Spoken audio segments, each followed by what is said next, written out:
Интерактивна дъска ADMIT GlowView. Основни хардуерни компоненти на системата. Калибрационно устройство. Калибрира и наблюдава работната повърхност. По същество представлява камера, която е чувствителна към светлина с точно определена дължина на вълната.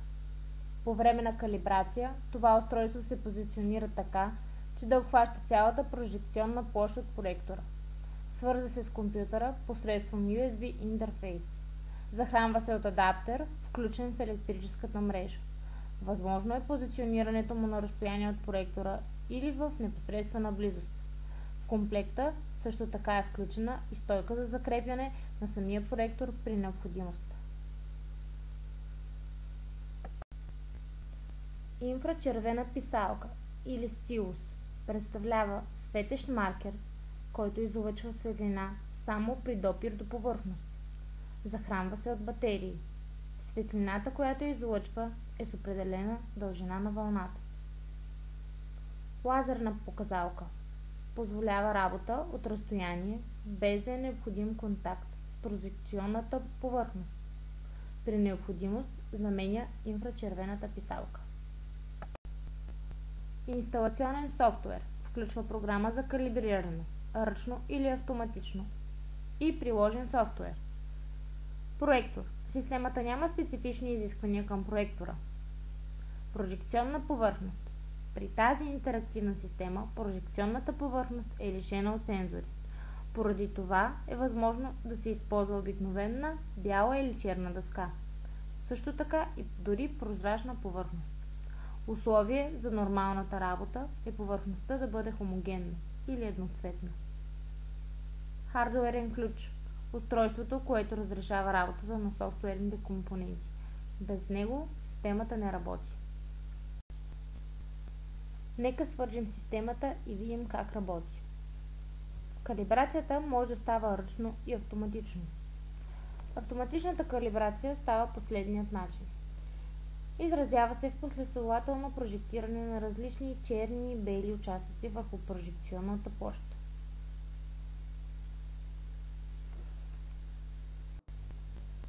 При ръчната калибрация се използва същият софтуер и калибрирането става последният начин. С стилусът се обхожда екранът върху всички участъци, които са оказани с червени кръстчета. Докосваме всяко едно от кръстчетата с стилуса. Завършваме успешната калибрация.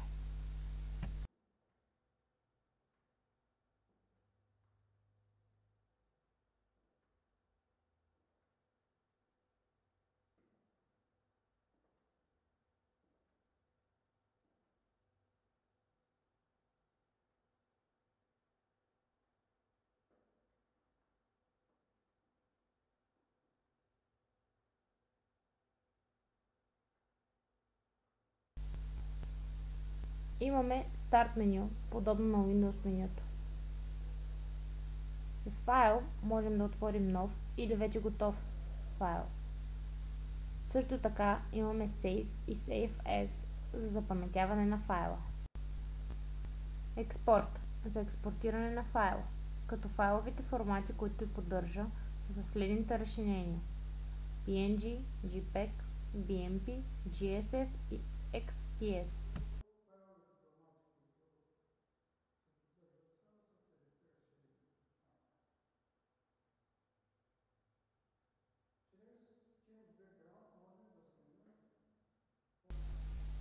Чрез Change Background можем да сменим бекграунда на файла, който имаме. Дали да е бял или черен, или може да използваме готови изображения, както и самият десктоп. Print Preview, за да можем да видим как ще изглежда файла преди да бъде принтиран. С Print може да принтираме.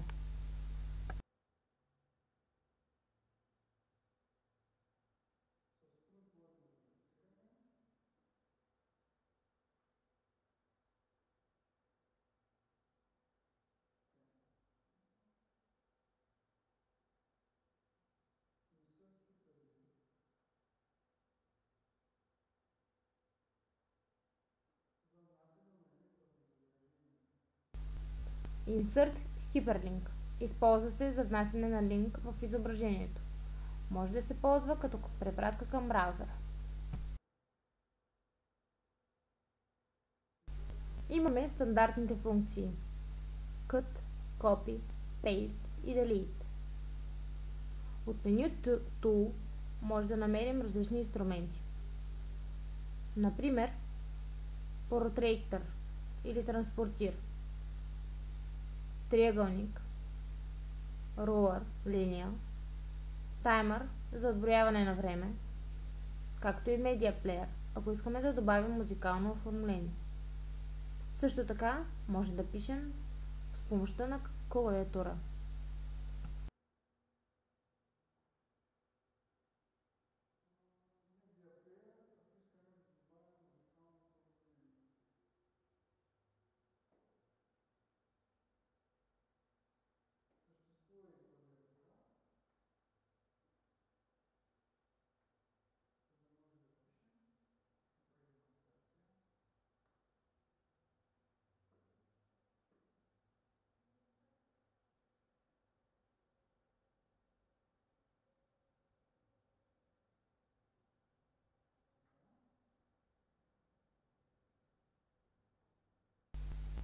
В долния тулбар имаме още няколко възможни функции.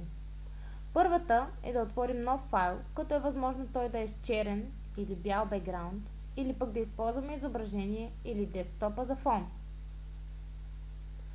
Имаме също така стрелки за предишна и следваща страница. Пен и бръш, химикалка и четка за рисуване. Insert Shape за избор на форма за рисуване. Линия, триъгълник, правоъгълник, квадрат, елипса и така нататък. Import Pictures за вмъкване на изображение. Import Text за вмъкване на текст. Предварително също трябва да сме извадили кейборда. Fill за запълване и Fill Color за вътрешен цвят. Select Picture избираме изображение, което вече сме поставили. Zoom and Root приближаване, отдалечаване и въртене. Pen Color за смяна на цвета на писалката. Pen Width ширина на химикалата. Erase by Stroke. Изтриването може да бъде три вида: by Stroke, by Point или by Picture. Също така имаме Undo и Redo бутони. Сега ще ви демонстрираме работа с тези функции.